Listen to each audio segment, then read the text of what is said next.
complete purpose in nature. You know, there's a reason for its existence.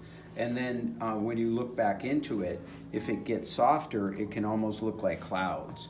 So this idea of this thing hidden well way under the water and this thing above. So one sort of represents the sky and the other is the earth, right? So how they reflect, what is their interaction? Does the coral need light? Is it dependent on the sky, you know, or vice versa? Are we dependent on the coil?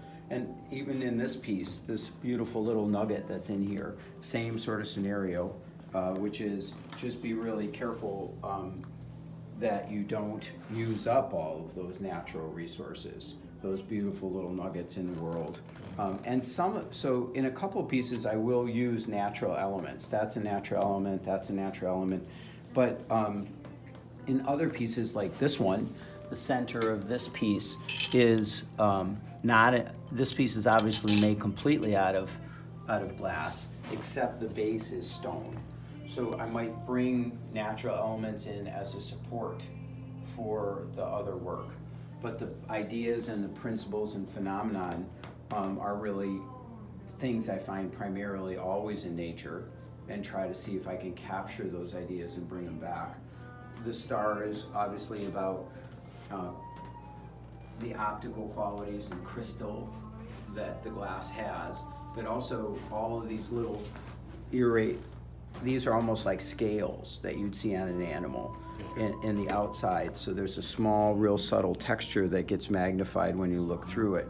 So it's almost like Melissa and I spend a lot of time around rocks or studying gems or being interested in those things.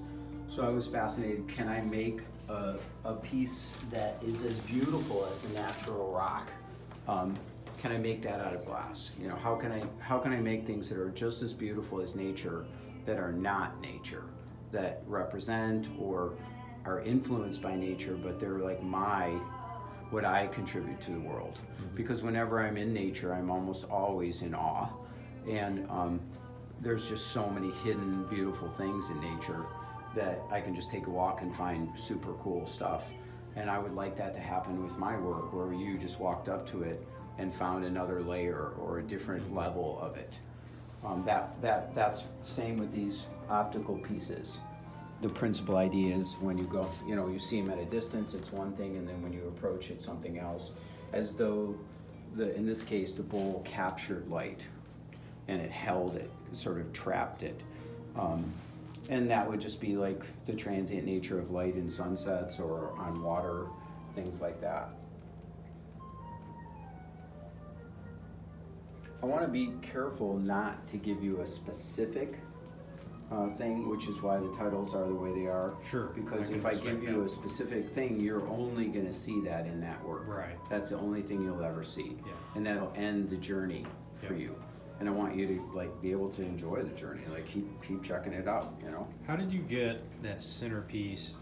How did you make that? Because it's this piece here, really or this cool piece? Aspect. This one? Mm-hmm. Yeah. So this is actually a piece of gold glass that got cut in half, and normally we would polish the surface all the way back up, but this surface is left at a satin finish, so it gives more of a depth or an illusion to it. And that ring that you see is a reflection of the gold. I polished clear out of here, only leaving the gold here, so it gathered up, and then you can see through.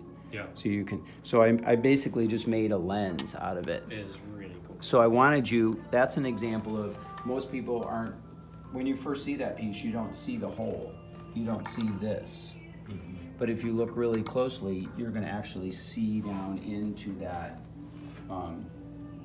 void, like a well that just keeps going down into the piece. It reflects the light back so well, it's like it's backlit. For sure. Same on these textures, all textures that you'd find in nature. Those are all cut by hand, one at a time with the stone. And they'd be things, same with this, like coral or shells, all these aspects. And this one's kind of cool because when you look from the top, this glow is turning this piece, which is actually clear, gold. So when you look inside, you get to see the gold ring, the clear ring, the gold ring. And that's why I use the mirror on some of them, is because I want to be able to see the underside surfaces of different pieces, you know? Because the mirror is like a light source. Instead of putting a light bulb, if you put the mirror there, it'll gather the light from the room and then amplify it into the center of that sphere. So it's really about trying to capture light and drive it into the areas that you want the viewer to see. And normally on pieces like this, where you see this section here in the mirror, normally the bottom of a piece would be of no interest to the viewer. So if you bring that bottom in view for them, they suddenly get amplified over the texture of the outside of that. That's amazing. Yeah, so like how if you pick up a stone and flip it over, you might discover something really cool. But if you just left the stone on the ground and never interacted with it, you're not gonna see anything.